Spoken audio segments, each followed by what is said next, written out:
Yo, Big D back, and it's May 31st, but it's time we start our divisional breakdown on the Big D podcast. Before I bring in Alice to talk everything Chiefs, Chargers, Raiders, Broncos, please subscribe, like, and share the Spunky Spectrum Sports YouTube page. I've uploaded a couple of YouTube shorts. You could see me trying some hills on the bike, also a fun YouTube about fabulous Florida. Also check out the Big D podcast for the audio listeners on Spotify and Apple.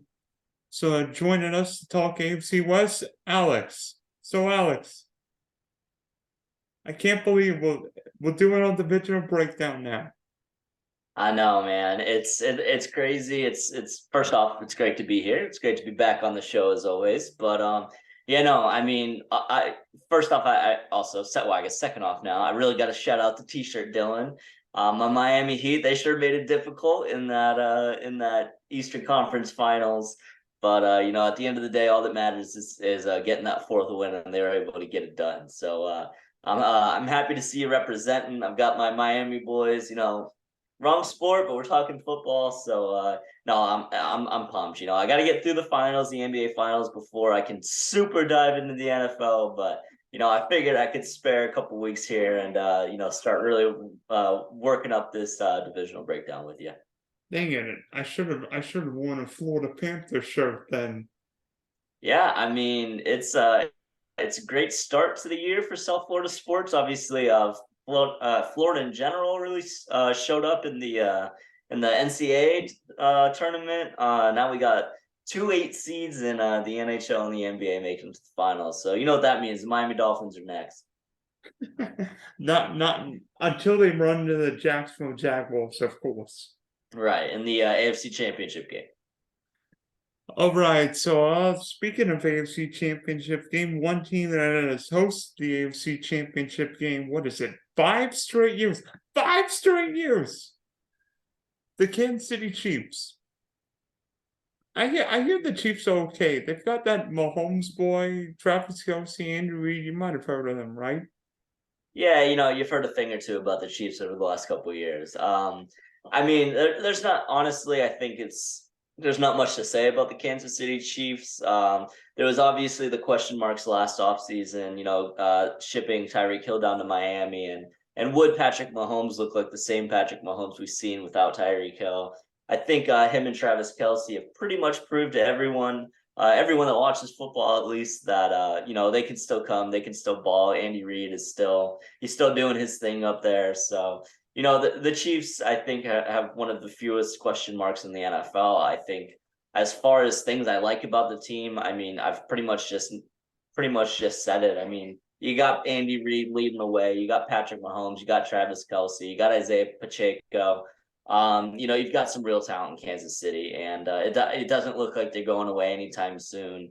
And I think we can pretty much be safe to assume that they'll be the favorite for the AFC West this season, and probably one of the favorites to come out of the AFC as well. When I look at the Chiefs, what do they have? Great ownership, great general manager, great quarterback, great head coach. How many teams are great with owner, GM, coach, and quarterback? Not many. There's always something fishy. Yep. I mean, and what the Chiefs did last year, they proved you don't need a great wide receiver. Yes, it helps if you have a Jamal Chase, a Cooper Kupp, a Justin Jefferson. But when you have the best play call in football, the best quarterback in football, the best, maybe the, I mean, I don't know if it's too soon to call Travis Kelce maybe the GOAT of tight ends, but maybe the best pass catching tight end of his era or any era. That's all you need. And you can turn C plus B minus receivers into productive. I mean, the Chiefs don't win that Super Bowl without Juju Smith making plays. Sky Moore catching a couple of deep touchdowns. MVS. Yes, even trying to think. The Chiefs prove that, and one thing I like about the Chiefs, the Chief offensive line, even with losing the Orlando Brown, the Chief offensive line is really young, particularly in the middle with Tooney, Humphrey, and the right guard. The Chief offensive line will give Mahomes all the time he needs. Yeah, absolutely. And it's a testament to Kansas City, like you said, from top to bottom. I mean, it's a well-run organization, it's a well-coached team, and the players aren't too shabby themselves. I mean, last year, the team got worse on paper and everyone had question marks about it. What did they do? They go on to win the Super Bowl. As far as this year, as opposed to last year, not much has changed roster wise. I think player wise, we're going to see a pretty similar team. We're probably going to see similar, gameplay styles and everything. But the fact that they got worse last year and still went on to win the Super Bowl, as I mentioned earlier, they're going to be one of the top favorites to come out of the AFC this year. They've got. You win the division, you always got to look at the schedule and see, what other division winners you're going to be playing. They've got some tough opponents. They're going to be playing the Bills, the Bengals, the Jets, the Eagles this season. But, if you're a Chiefs fan, you're not worried about any team in the NFL. The Kansas City Chiefs can beat any team in the NFL. So it's just a matter of showing up on Sunday, which we know Andy Reid will get them prepared to do. So it's, like I said, there's really not much to talk about when it comes to the Chiefs. It's a well-oiled machine. And until Patrick Mahomes and Travis Kelce and Andy Reid leave, we're not going to be seeing the Chiefs going anywhere anytime soon. I mean, no teams repeated since the 03-04 Patriots quickly. Can the Chiefs repeat? Can they? Yes. Will they? No. Very interesting. Interesting indeed. But any final thoughts with Kansas City, or we think it's time to move on? I'm ready when you are. All right. I think we should ship it over to the west coast of the country, probably lead to I'd say the second most interesting team in the division, the LA Chargers. Obviously, with things didn't necessarily work out the way that they wanted to last year. They finished in the wild card spot and went on to blow a 27-0 lead to bring a much quicker end to their season than I think they expected. What do you see from the Chargers this offseason? From this offseason, what do you see looking forward ahead to the regular season? Wait a minute, who did the Chargers blow that 27-0 lead against? Some Florida team. Wait, which Florida team? Because all three of them made it, and only one of our teams won. Your Florida team, Dylan, the Jacksonville Jaguars. Thank you. Okay. I mean, I think the Chargers are going to be a very fascinating team. They're going to be very interesting because everybody's going to look at how that team responds after blowing a 27-0 playoff lead. But Justin Herbert's one of the 4 or 5 best quarterbacks in football. I mean, he's 6'6", 230, run like a deer, throw a hose. I mean, Justin Herbert feels like he could be in that Pat Mahomes, Josh Allen, Joe Burrow category. And I really like what the Chargers did getting the offensive coordinator from the Cowboys. I feel like the Chargers are going to throw the ball this year, so I think Justin Herbert's going to take another step this year. I don't know about the Charger wide receivers because seemingly Keenan Allen and Mike Williams are always hurt. I do like the LA getting Quentin Johnson. Rashawn Slater will be back at left tackle. Austin Eckler is seemingly, who now all of a sudden is healthy and scoring touchdown at a ridiculous rate. But the Charger defense has got to be better. I mean, Brandon Staley is the defensive coach, and they've got to be better on defense. I mean, they've got to have Joey Bosa, Khalil Mack, and J.C. Jackson. J.C. Jackson and who's the safety for the Bolts? Derwin James, thank you. Mm-hmm. If the Chargers stay healthy this year, that's a team that could end up in Las Vegas. I don't mean playing the Raiders. I mean representing the AFC. Yeah, you make some great points. The Chargers are an interesting team this year. It seems like the Chargers have been an interesting team every year, obviously, since they drafted Justin Herbert. I never have faith in the Chargers because A big thing that you mentioned is the injuries, and you know, with all expectations, you assume that these players are going to come back healthy and ready to go for the season. But I swear, I've never seen a National Football League team that consistently has an injury bug like the I almost said San Diego Chargers, like the LA Chargers do. I mean, it seems every preseason, every offseason, every training camp, we're seeing an LA Charger star go down for the season, an injury. I mean, it's happened to Derwin James. It's happened. Keenan Allen was dealing with the injury bug all last season. It's something that I don't know if it's the training staff. I don't know if they've made changes to the training staff of the medical team, but for some reason the Chargers are always dropping their stars to injuries, and that's the biggest thing I think they have to overcome this season. There was a lot of talk around Austin Eckler in the offseason.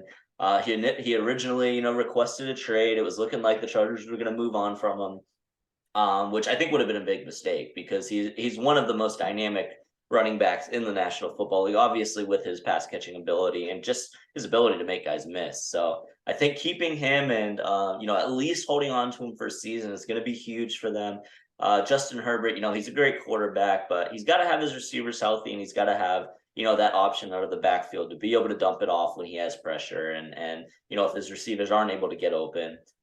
So it's tough. The Chargers are a tough team to predict. I can't see them coming really anywhere close to the Chiefs. I don't think they're going to give the Chiefs much of a headache when it comes to winning the AFC West this year. But I think they've pretty much got the number 2 spot in the division locked up. I think we'll obviously talk about the Broncos and the Raiders shortly here, but. The Chargers are a team where they're exciting, but it just seems like something always goes wrong with them. So it gives me a little bit of a pause to really have too high of expectations for them. But they've got talent. They've got a very talented roster, and if they can do what they haven't been able to do in the past and stay healthy and really have the majority of their playmakers play the full season, they have the potential to make a run. It's just they're unfortunately their big brother in the division isn't going away, as we just mentioned. They do have a history with an injury bug. I love what you mentioned about the offensive coordinator. So I mean, their play calling last season was horrific at times. I got to put some of that on Brandon Staley, but it's obviously not all on him. As you mentioned, he's a defensive minded coach, but they've got the playmakers on both sides of the ball. They have the opportunity. They've got the great quarterback to really make a run. It's just being able to put all the pieces together, which is something we just haven't seen from the Chargers yet in the Justin Herbert era. Is this the year? Your guess is as good as mine. I have to say they're probably going to be a wild card team. And what they do in the playoffs is really just up to how healthy they are and really being able to win when it counts. I mean, I think Kellen Moore also hopefully will get the most out of Justin Herbert because seemingly, I mean, for some reason the Chargers were throwing the ball 27-0 last year. And I'm like, why didn't they just give Austin Eckler 15 screen passes? Yeah, it's a straight, like I said, the Chargers are a tough team to predict because it just seems like they have everything going right and they still somehow manage to mess it up. But I've knocked on the Chargers a lot in the past, but they're a good football team and they've got the talent. It's just really being able to put all those pieces together. You're only saying that because when Miami season starts in September. Yeah, I mean, that's a whole other story, but we're not at the AFC East yet, Dylan, so. All right, Alex, from LA to Las Vegas, where the Raiders are making noise and not for good reason, because you've seen Jimmy Garoppolo's injury bug hitting again. Yeah, that's definitely not what you want to see as a Vegas Raiders fan right now. Wait a minute. You've got to say more with a Raider accent. That's definitely not what you want to see as a Vegas Raiders fan right now. Thank you. You're welcome. But Jimmy Garoppolo's got another foot injury. I don't know if it's related to the one he suffered against your Dolphins last year, but is Jimmy G just injury like in the quarterback version of Mike Williams or Derwin James? Yeah, I mean, if his health record was as good as his looks, then I think Jimmy Garoppolo would be a much more successful quarterback in the NFL because he's got that GQ look down, but when it comes to staying on the football field, that's a different story. Also, first off, I missed what you said at the end of that Chargers segment. I just want to bounce back to that really quick. Yes, the LA Chargers will be starting the season 0-1. That's a given. They will lose to Miami week 1. I will lock that in as of today, May 31st. But moving back onto the Raiders, the Raiders are a mess. I think, it's crazy going into last season and talking about the AFC West being the AFC best and how quickly those events turned. They've gotten worse. They've downgraded a quarterback, going from Derek Carr to Jimmy Garoppolo to whoever will be starting week 1 for the Vegas Raiders at quarterback. That is yet to be determined if this injury sticks with Garoppolo. They obviously lost one of their biggest playmakers in Darren Waller as he went to the New York Giants. So whoever the quarterback is, I think the number 1 talent is also unfortunately left the Raiders organization as far as pass catchers go. Josh Jacobs had a career year last year, but there's only so much. He's not a young buck anymore. The shelf life on running backs is not as high as obviously other positions in the league. It's a team that screams 6-11, 5-12 record for me this year. I don't really see them competing with anyone other than the bottom half of the NFL. It's just there's nothing about that team. There's nothing about that roster that really does anything for me. And unfortunately for Raiders fans, I think you might have another very unfortunate NFL season this year. You think Devontae Adams could end up traded? Because if Jimmy G showing the Raiders have to trade or sign a quarterback, hell, bring Tom Brady out of retirement because he's part owner of the Raiders, or potentially part owner of the Raiders. But is there a chance the Raiders, if they're out of contention this year, trade Adams?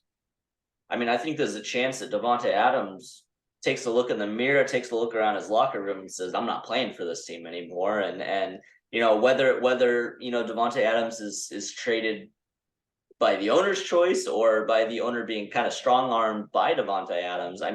If I'm one of the best receivers in the NFL, I don't want to be on that roster right now. I'm looking at some contenders, maybe the Buffalo Bills, who I know that they've been in the Dalvin Cook, actually probably not the DeAndre Hopkins sweepstakes.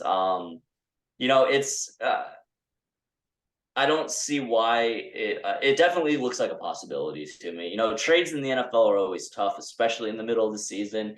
It's a league where, fortunately we have seen some more trades kind of come to fruition around the deadline, but it's not something that, we see necessarily consistently throughout the league. It could happen. I wouldn't be surprised if it happened. And like I said, if it does happen, I think it's going to be more of Devontae Adams just wanting to get the heck out of there. Yeah, and plus, you're the Raiders. Maybe the Raiders tank and get in the Caleb Williams, Drake May sweepstakes. Absolutely. It makes perfect sense to me. You may as well get your asset or get what you can for your biggest asset. You're not going anywhere this season if you're looking up in the division. And you got a couple quarterbacks coming in next year. Jimmy Garoppolo is not the answer long term. I think everybody knows that.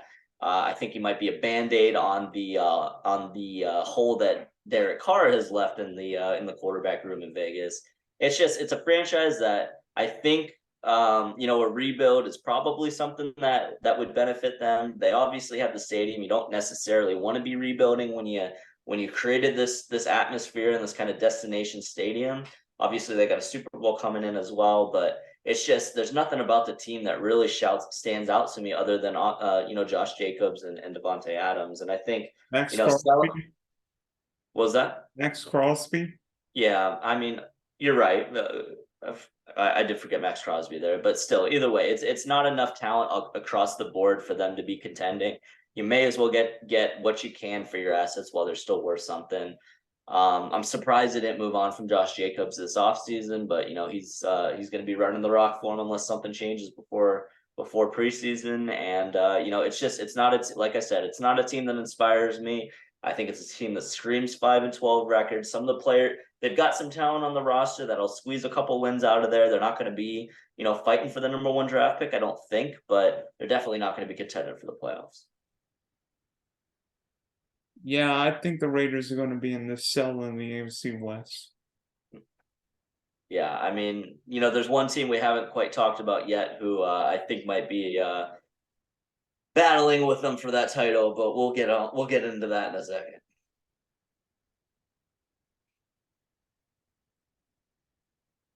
All right, so moving on, the one team we have yet to talk about in this AFC West division, as I just mentioned, the Denver Broncos.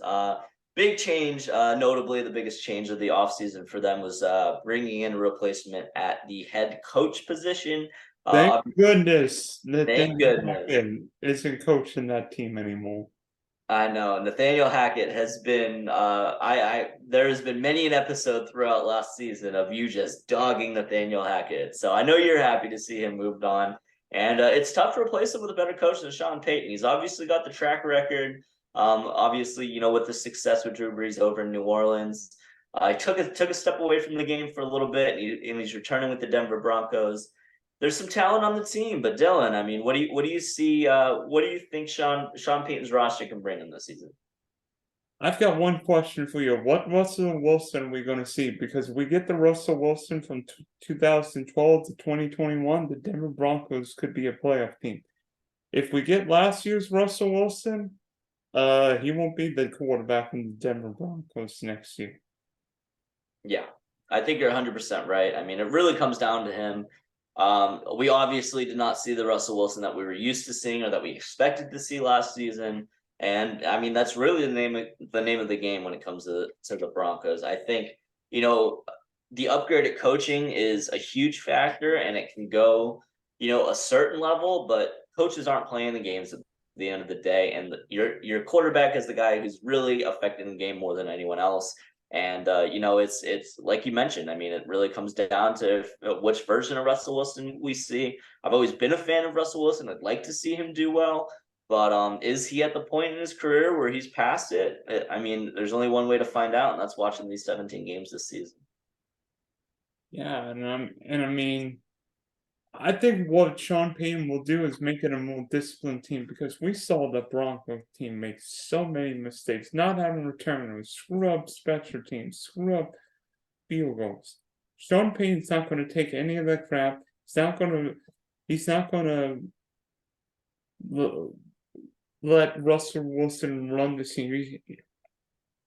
And what I think will also be key for the Broncos this year is, can they stay healthy? Because it seemed like everybody got hurt for Broncos last year. Javonte Williams tore his ACL. Garrett Bowles, Tim Patrick tore his ACL. The Broncos were decimated with injuries last year. It was just, I mean, we'll find out whether Nathaniel Hackett was the second worst coach hired last year, behind the worst coach hired last year. B, we'll find out if Russell Wilson's watch, and see if everything goes well. The Broncos feel like they could be a playoff team. They've got a lot of talent: Judy, Sutton, Dulcich, good defense. Even in a difficult division, I feel like the Broncos can be in that wild card mix. Yeah, and it's very valid. They did get beat up by injuries similar to the Chargers last year. Losing Javonte Williams was a huge burden for them, because obviously, Russell Wilson wasn't having the season that they expected him to have, and Javonte Williams was running the ball hard at the beginning of that year, and to be able to lose and to have to lose him and play the rest of the season without him. I mean, we know the talent that Javonte Williams brings to the table, and if he's fully healthy coming back this season, I think that'll definitely go a big way towards their success as well. They didn't have a first round pick this year, so with those injury concerns, I'm sure that Sean Payton and the rest of the Broncos staff would have loved to be able to maybe fill some of those injury concerns with some good either depth or even a plug-in starter, from the first round. But trust me, as a Dolphins fan, I know all about not having draft picks this year, and I'm pretty confident in what we're bringing to the table. So I think the Broncos are definitely going to be one of those spotlight teams to watch this season. It's just that there's so many different variables that go into it, and there's so many different results that we could see from them this year, and I definitely think they'll be one of the most interesting teams to watch in 2023. Which young player are you excited to see in the AFC West this year? Young player I'm excited to see in the AFC West. I mean, we were just talking about him. I'd love to see how Javonte Williams bounces back. I know we just spent some time talking about him, but he was so electric. I mean, everyone knew when he came out of UNC that, he had the talent to be one of the best running backs in the NFL. It was just a matter of converting that to the NFL. I mean, everyone knows about the difference in speed, and it's not like he's coming from the SEC or anything like that. But he proved it. He proved his worth in the NFL, and it was really unfortunate losing him. So I'd love to see how he bounces back. The running back position is tough enough as it is. And then to be able to have to come back recovering from an injury is never easy. But the fact that he's young, the fact that it's not like he's going to the year 6 or year 7 where his knees are giving out or anything like that. Definitely helps him. But I definitely think Javonte is a big player to watch, and I've loved watching on the flip. I'm sticking in the same team, but flipping on the other side of the ball. I've loved watching Patrick Surtain play football, man. Amen. Obviously, His old man was pretty good for your Dolphins. I was just about to say, obviously, I have the hometown connection there. He's actually coaching the Dolphins on the defensive side of the football now. He's a great, PS2. He's a great cornerback. He's a great ball hawk, and he's been a blast to watch his rookie season. I'm excited to see what he does in year 2. Give me all the Quinn Johnson this year from a rookie from TCU, because Keenan Allen, Mike Williams, Quinn Johnson. How are you going to stop the shoulder offense? I mean, don't give him any injections before the football game. Just talk to Tyrod Taylor about that one. But I mean, the Chargers might as well just play a basketball game with Mike Williams and Johnson, right? yeah, I mean, it's definitely it adds an elephant. It adds an element to the offense that should be fun to watch. It's just obviously Herbert can get the ball to him. It's as long as they're healthy enough to be on the field. It looks like what it comes down to for the Chargers. But they've definitely got some talent. I think it was a great addition. Especially obviously with Keenan Allen not getting any old, or not getting any younger and not getting any healthier by the looks of it. But I think it's time to move on. I think we've kind of hammered out these divisions as best as we could. And we're going to lead into a segment that is one of Dylan's personal favorites. We're doing trivia. We had to. It always comes down to Dylan and I trying to stump each other in a trivia question. So we've got some AFC West trivia today. And how would you like to do this, Dylan? You want me to hit you with something I got, or do you want to? All right. I don't know if you have anything prepared for me, but I got a couple questions for you. So we'll start. Which one is? Yeah, you're such a football encyclopedia, Dylan. It's always tough pulling up trivia questions for you. These questions sound difficult to me, but I'm sure it's something you'll get right away. I want to know, Dylan, one of these teams in this division, a specific individual player has broken a record back quite some time ago, not too long ago, but quite some time ago, and that record has stood ever since. And I want to know, Dylan, which player, and obviously he played for an AFC West team, which player broke the record for the most sacks in a single NFL game? Derek Thomas. That is Derek Thomas. Can you tell me how many sacks he had in that game? 7. Can you tell me what year he broke that record or held that record? 90. You are too good, Dylan. And can you tell me what team he broke that record against? It wouldn't have been the Bills, right? It was not the Bills. Let me see. You're on the right. your guess. I'm talking about the team that we're talking about, it's the Kansas City Chiefs. You're in the right side of the country. Wrong conference though. Giants? No, I'm saying the AFC West. You're that's a bad clue. It's a Western team. It's a team, and don't think Western. Well, yeah, it's a Western team. Oh, Seahawks. Yeah, it was the Seattle Seahawks. Derek Thomas holds the record for most sacks in a single game with 7. This came during the Kansas City Chiefs win against the Seattle Seahawks in 1990. Good job. You have another one? I do have another one. I wasn't sure if you had one for me, but I'll hit you with this one. There has been one team in NFL history, and you got a 1-in-4 shot here. So, I'm gonna dig in to see. I think you'll obviously get the answer, but I'm gonna add a couple layers to it to see if I can stump you. There's been one team in NFL history who has started a season 0-4 and went on to make the playoffs. What was that team? I think that was the 2008 San Diego Chargers. 2008, 2009 Chargers. Well, you got the San Diego Chargers right. The year you are not very close on at all. What? What? That was the Denver Broncos year where they choked away the division. I said 2008 Chargers. Not according to the information I have at hand, which I have checked on multiple sources to make sure it's correct. What? Come on. The only team in NFL history to start a season 0-4 and go on to win their division. I might have misphrased that. I don't know if that changes anything for you or if you would have the same answer, but I think I said go on to make the playoffs. And I meant to say the only team in NFL history to start a season 0-4 and go on to win their division. I was seeing the 08 and 09 Chargers. The information I have in front of me, Dylan, is the 1992 San Diego Chargers, who started the year 0-4, went on to finish the season 11-5. They won the AFC West, beat the Kansas City Chiefs in the wild card round, and went on to lose the next round against a team who I'm curious to know if you could guess. Miami. The Miami Dolphins. All right, Alex. Not win the Super Bowl. Alex, that's enough. All right, Alex. So ultimately, the Chiefs have won the AFC West 7 straight years. Is this Kansas City's division, or will anybody top them?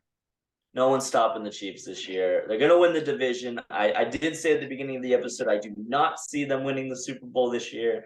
I think it's time for someone else to get a chance, hopefully a team in South Florida. But they will win the AFC West, and I think they get knocked out in the AFC Championship game.